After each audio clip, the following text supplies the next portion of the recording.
Hi kids, welcome back to Summer Sunday School. I hope now that it's getting to be nice outside that you're getting a lot of chances to be outdoors. I've been outside, I've been working on different projects and also taking some bike rides, and I've been enjoying that. It's been a lot of fun. Today in Summer Sunday School we're going to follow the story of something that really happened in Jesus' day, something that showed how very powerful Jesus is. Jesus has power over every disease and even over death. Watch this story.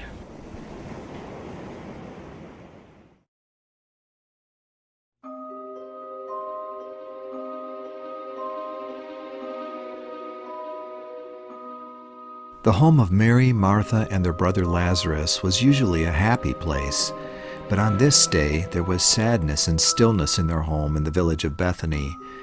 Mary and Martha looked worried. Their brother was very sick. They had done everything possible to make him well, but the sickness became worse and worse. If only Jesus were here, the sisters said to each other. He was their best friend, and they were sure he could help. They knew he had made sick people better in just a moment. We must send a message to him, they decided. Perhaps they called a servant and told him to go to the Lord Jesus Christ. They said to the servant, "Just say the one you love is sick." The servant hurried on his way to find Jesus. At last he was able to deliver the message. The one whom you love is sick. Jesus already knew about the problem because he was God's only son and he knew everything. He knew who was sick and what was going to happen. Surprisingly, he did not hurry off to Bethany at once, but waited for 2 more days before beginning the journey. He had a very special reason for the delay. Back at Bethany, things went from bad to worse. Lazarus died. Mary and Martha were heartbroken. They could not imagine life without their brother. When someone dies, their heart and brain stop working. They cannot breathe, eat, or talk.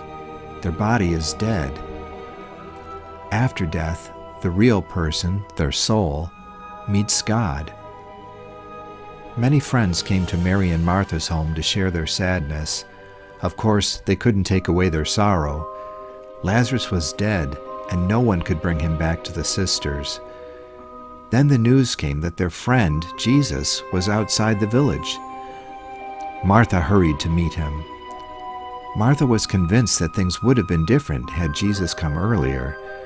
"Lord, if you had been here earlier, my brother would not have died," she told him. Then she added, "Even now, I know that whatever you ask from God, he will give to you."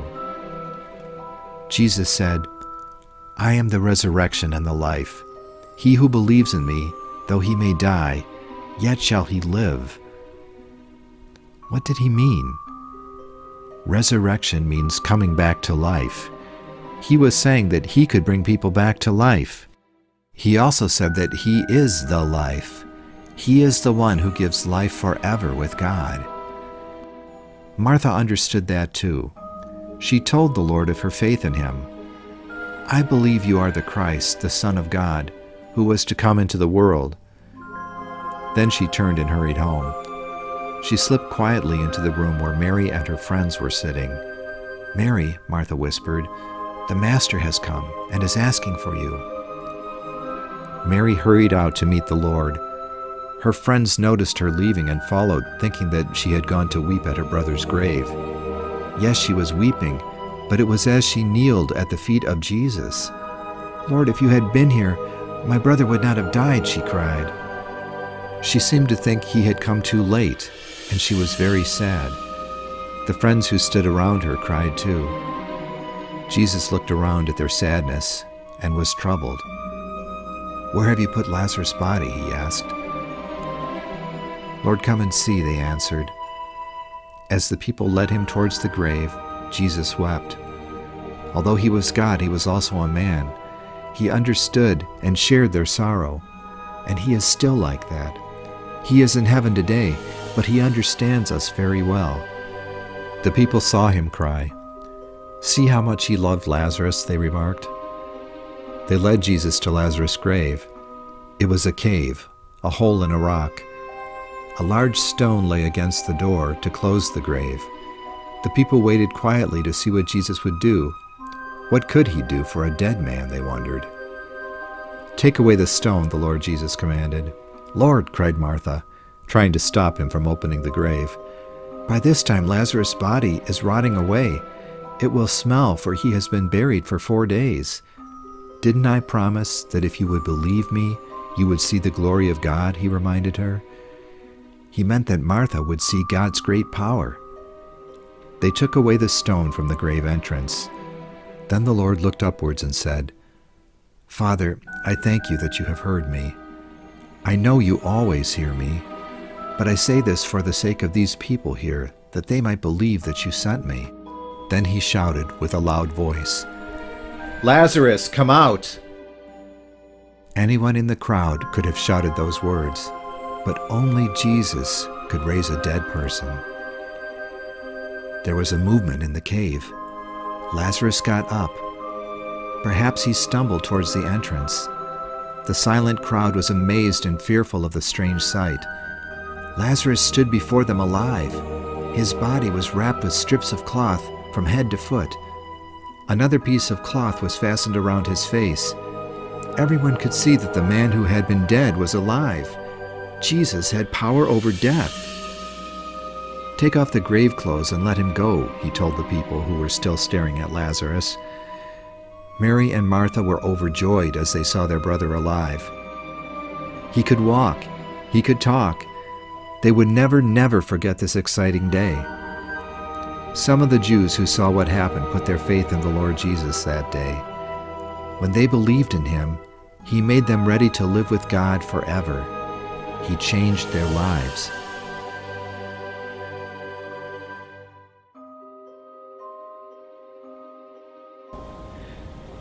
Now all of that happened not long before Jesus was to go to Jerusalem, die on the cross, and then rise again to life, never to die again.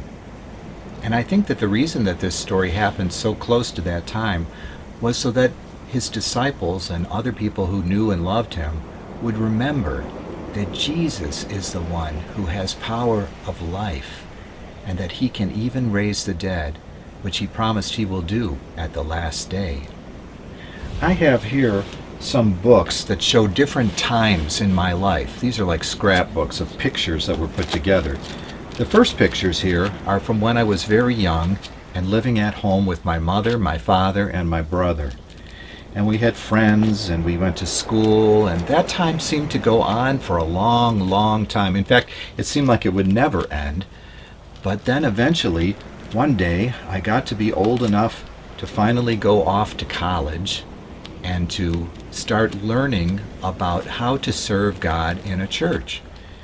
So then I went to college for 4 years. I met a lot of people. I learned a lot of things, had a lot of experiences in different places and different churches. And that seemed like it was going to last forever too. But eventually it came to an end. And then I moved on to the first church that I worked at. That's what this book is here. And at that church, I was working with a lot of children and youth and different pastors and teachers. And it was a wonderful time that seemed to go on forever. And yet nothing on this earth goes on forever, does it?